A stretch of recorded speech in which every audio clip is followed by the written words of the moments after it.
Hello students, I am S के भारती और बहुत दिनों के बाद जो है मैं फिर से अपने चैनल पे एक्टिव हुआ हूँ और आशा करता हूँ कि जो भी मैं वीडियो बना रहा हूँ आप लोगों के लिए काफ़ी बेनिफिशियल होगा और आप लोगों को इससे काफ़ी फायदा होने वाला है। तो इसको जो है आप देखेंगे और अच्छा लगे तो सब्सक्राइब करेंगे, शेयर करेंगे और लाइक भी करेंगे, कमेंट भी करेंगे। चलिए हम लोग आगे पढ़ते हैं। कल जो है मैंने बताया हुआ था हम लोग क्लासिफिकेशन ऑफ रिसोर्स की बात कर रहे हैं। क्लासिफिकेशन ऑफ रिसोर्स की बात है। एक चीज और हम आप लोगों को बता दें कि YouTube पे जो भी मेरा वीडियो आएगा उसके साथ साथ एक बहुत ही बढ़िया जो है आप लोगों को जो है चीज बताने वाले हैं और वो ये है कि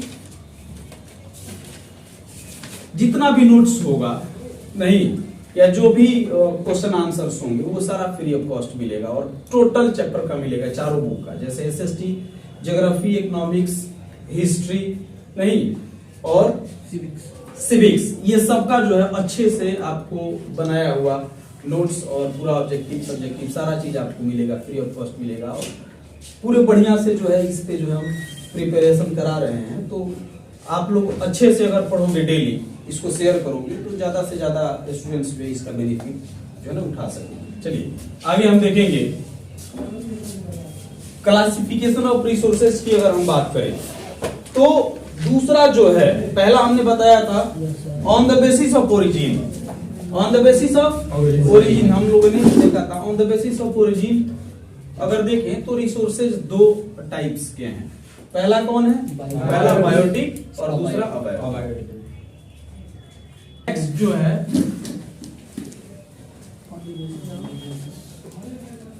on the basis of exhaustibility. तो हम लोगों को देखना है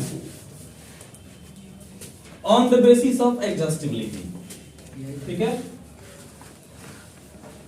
on the basis of exhaustibility अभी हम लोगों को देखना है। अभी लिखे नहीं, समझिए इसको। एग्जॉस्टिबिलिटी होता क्या है, ठीक है ना। आप देखेंगे एग्जॉस्टिबिलिटी होता क्या है तो हम कह सकते हैं capable of being exhausted.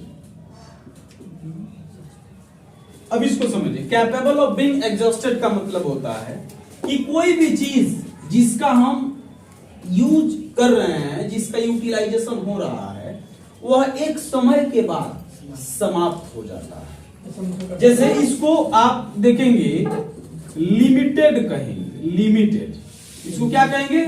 Limited. इसको क्या कहेंगे? लिमिटेड। यानी कि बहुत सारे, जैसे एग्जांपल के तौर पे अगर हम देखें तो इस मार्कर में जो इंक है, ठीक है, अगर इसमें पूरा फुल इंक है तो लगातार अगर हम आपको इस बोर्ड पे पढ़ाते हैं तो 2 दिन पढ़ाएंगे, 2 दिन के बाद फिर इसमें रिफिल करना होगा।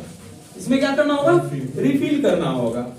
वजह क्या होगा? क्योंकि इसका एक लिमिटेशन है, परमानेंट नहीं है कि एक बार लिया नहीं और लगातार जो है चलता रहे, जिंदगी भर चलता रहे, ऐसा बिल्कुल भी नहीं। यानी कि इसका एक लिमिटेशन है। ठीक इस रिसोर्स के समान कुछ ऐसा भी रिसोर्स है जिसका एक लिमिटेशन है, जैसे फॉसिल्स फ्यूल्स, ठीक है ना, जैसे मेटल्स की बात करोगे, ठीक है ना, तो उसका भी क्या है, अपना एक लिमिटेशन है। अगर लगातार उसका इस्तेमाल कर रहे हैं, उसको अगर प्रोटेक्ट हम नहीं करेंगे तो क्या होगा? वो एडजस्ट हो जाएगा, यानी कि वो समाप्त हो जाएगा। समझ में आया? तो ऐसी चीजें, सर उसका लिमिट थोड़ी है कि इतना दिन में समाप्त होगा। अरे उसका लिमिट है ना। हाँ। उसका तो एक लिमिट है, यानी कि समाप्त हो सकता है। तो इसका मतलब क्या है कि वो एक लिमिटेशन है। नहीं 10 साल में होगा या 50 साल में होगा, ये एक लिमिटेशन हो गया ना। सर तो वाटर और एयर का लिमिट नहीं होगा, उसकी हम बात नहीं कर रहे हैं। यानी उसका अब आगे पढ़ाएंगे आपको। रिन्यूअल कल तो पढ़ाया था मैंने, रिन्यूअल पढ़ाया था? नहीं पढ़ाया था, अभी पढ़ाएंगे।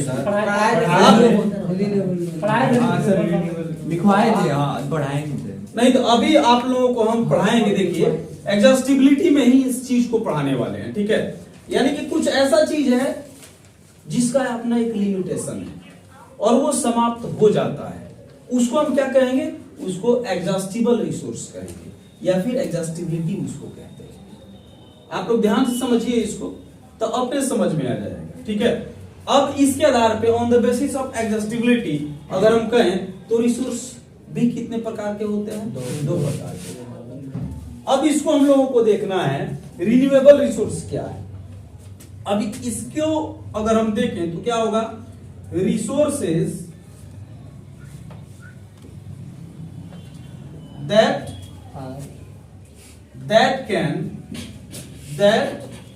can be हला नहीं करो reproduced,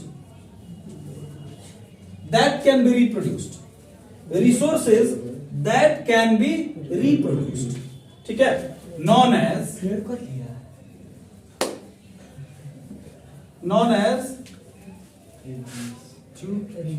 renewable resources that can be reproduced as renewable, I mean that can be reproduced known as renewable resource, यानी कि रिसोर्स जो रिप्रोड्यूस हो सके। रिप्रोड्यूस कहने का मतलब क्या है? जो पुनः बन सके, ठीक है ना। आप देखेंगे उसका मतलब क्या होता है? रिसोर्स जो पुनः बन सके, रिप्रोड्यूस हो सके। रिप्रोड्यूस का मतलब क्या होता है? फिर से बनना, नेचुरल तरीके से जो फिर से क्या हो जाए? बन जाए, उसे कहते हैं रिन्यूएबल रिसोर्सेज, ठीक है ना। जैसे आप देखेंगे इसमें क्या है? सोलर हो गया, विंड हो गया। एग्जांपल अगर हम बात करें, इसकी एग्जांपल अगर की बात करोगे तो क्या हो गया? सोलर हो गया, सोलर हो गया और विंड हो गया, ईटीसी। सोलर और विंड, वाटर भी होगा। अच्छा अभी बता रहे, पहले समझ लो, बीच में नहीं बोलिए, आप पहले समझ लीजिए, जो डाउट हुआ खत्म हो जाएगा, ठीक है। रिन्यूएबल क्या है? जो पुनः बन सके। सिंपल लैंग्वेज की अगर बात करें, जो पुनः रिप्रोड्यूस हो सके। जैसे सोलर हो गया, विंड हो गया, वाटर हो गया, ये सारा पुनः बनता है, ठीक है। अब इसको आगे अगर हम देखेंगे, इसी को आगे अगर हम बात करें रिन्यूएबल रिसोर्स की, अगर हम बात करें, नॉन रिन्यूएबल बता रहे हैं, अभी मिटा रहे हैं, इसको बता रहे हैं, पहले इसको समझाते बढ़िया से। आप देखो रिन्यूएबल रिसोर्स, रिन्यूएबल नहीं करो resource further divided into continuous और फ्लो रिसोर्सेज, ठीक है। बदमाशी नहीं करो, देख लीजिए सर, अभी कला नहीं करो। यानी renewable resource further divided into continuous और फ्लो रिसोर्स, यानी कि इसी रिन्यूएबल रिसोर्स को हम क्या कहते हैं? कंटिन्यूअस या फिर फ्लो रिसोर्स कह देते हैं।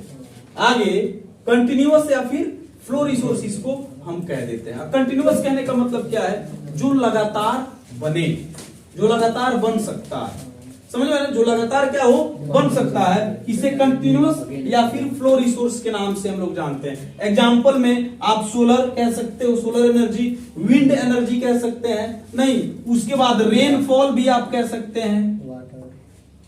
सर ये रिन्यूएबल का एग्जांपल, रेनफॉल, हाँ रिन्यूएबल का एग्जांपल है। इसी को हम क्या कहते हैं? कंटिन्यूअस या फिर फ्लो रिसोर्स कहते हैं। और इसका एग्जांपल भी सोलर, विंड, ठीक है, रेनफॉल, वेव भी हम कह सकते हैं। वेव समझ रहे हैं आप लोग? वाटर भी, रेनफॉल एक ही बात हुई। आप देखेंगे कि वेव भी एग्जाम में ऑब्जेक्टिव में ये पूछा हुआ था। प्रीवियस में मैंने प्रीवियस क्वेश्चन में देखा, वेव जो है, ठीक है, वेव से रिलेटेड क्वेश्चन है होता है। वेव क्या है? आप देखेंगे कंटिन्यूअस या फ्लो रिसोर्स होता है। जैसे टाइडल एनर्जी, टाइड्स की बात करोगे, टाइड्स, तो टाइड्स भी क्या होंगे? अगर टाइडल एनर्जी की बात करोगे, टाइडल एनर्जी, ये टाइडल एनर्जी जो है, ये टाइडल एनर्जी क्या है? ये भी आप देखेंगे कि रिन्यूएबल या फिर रेप्लेनिशिबल इसको कहते हैं। हम लोग पढ़ेंगे इसको, ठीक है। आप देखेंगे टाइड्स यानी कि एक वेव होता है, वेव, तरंग, ठीक है, जो कि नदी में या नदी नहीं समुद्र में, सॉरी समुद्र जो ओशंस वगैरह में जो है ना, ये आते हैं। ज्वार भाटा जिसको हिंदी में कहते हैं, लहर एक्चुअली आप देखोगे लोटा में पानी ले लेना, ठीक है ना, हिला। लोटा में पानी हिलाएगा, हिलाना नहीं, उसको क्या करना, कोई चीज जो है ना उसमें डाल देना, थोड़ा सा सॉलिड कोई चीज लेकर के उसको ऊपर से डालना, जो रिपल उसमें पैदा होता है ना, वही हटाएगा, ठीक है ना, उसी का एक बड़ा फॉर्म जो होता है ना, साइक्लोन। साइक्लोन नहीं यार, साइक्लोन जो है बहुत वो खतरनाक वाला हो गया, उसकी बात हम नहीं कर रहे हैं। यानी कि वेव जो है ना बाल्टी में भी कहीं भी कर सकते हैं यार, एक ही बात को खींचो नहीं। आप देखेंगे पानी में टंकी में पास आता है।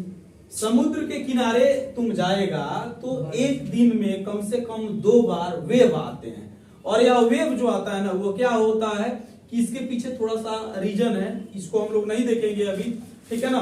वेव यानी कि लहर जो है बहुत तेजी से समुद्र से जो है आगे के तरफ बैंक के तरफ आता है, और फिर वही पानी जो है पीछे समुद्र में जो है चला जाता है। तो जब आता है और जाता है, इसी को हम कहते हैं टाइड्स, यानी कि आने की जो प्रक्रिया इसको क्या कहते हैं, टाइड्स कहते हैं। और जब यह क्रिएट होता है तो उससे एनर्जी बनता है, उससे क्या लोग वहां से ऑब्टेन कर लेता है, एनर्जी। जिस एनर्जी को क्लासिफिकेशन अगर हम करें तो किसके अकॉर्डिंग होगा, वो आप देखेंगे रिन्यूएबल रिसोर्स, रेप्लेनिशिबल रिसोर्स के अंतर्गत वो आता है, जो कि रिन्यूएबल रिसोर्स के अंतर्गत ही उसे कहा जाता है। समझ में आ रहा है ना, जो कि रेप्लेनिशिबल भी ऑब्जेक्टिव में आप प्रीवियस क्वेश्चन जब हम बनवाएंगे आपसे फिर बताएंगे आगे, तो उसमें वो क्वेश्चन दिया हुआ है कि टाइडल एनर्जी कैसा एनर्जी है, तो उसमें आपको रेप्लेनिशिबल एनर्जी के रूप में जाना जाता है, यानी कि जो पुनः बनता है। तो टाइड्स तो दिन में 2 बार आते हैं, यानी कि कई बार आएंगे कई दिनों में, समझ में आया, तो वो रिन्यूएबल हो गया ना, रिन्यूएबल हो गया। एक बार आया आपने एनर्जी ऑब्टेन कर लिया, फिर दूसरा आया फिर आपने एनर्जी ऑब्टेन कर लिया, तो इसे कहते हैं रिन्यूएबल, जो पुनः बन सके। कोई दिक्कत नहीं है ना, चलिए इसको लिख लीजिए।